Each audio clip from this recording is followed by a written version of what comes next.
Hello दोस्तों, देख सकते हैं ये एक सैमसंग का 32 इंच का सेट आया था हमारे पास। देख सकते हैं इसके अंदर जो है ऑडियो का इशू था और इसके अंदर जो है वॉल्यूम नहीं आ रही थी दोस्तों। अभी हमने जो इसको चेक किया तो हमने इसका ये जो आईसी है देख सकते हैं आप,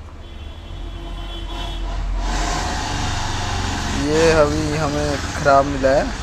जैसे ही हमने इसको रिप्लेस किया है तो सेट हमारा ओके हो चुका है। अभी मैं आपको ऑडियो लगा के चेक करा देता हूँ।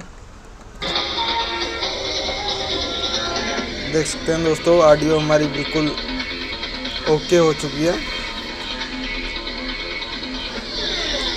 ये सैमसंग का एक जो नॉन स्मार्ट सेट था। देख सकते हैं दोस्तों, ऐसी वीडियो देखने के लिए हमारे चैनल को करें सब्सक्राइब। धन्यवाद दोस्तों, मिलते हैं अगली वीडियो में।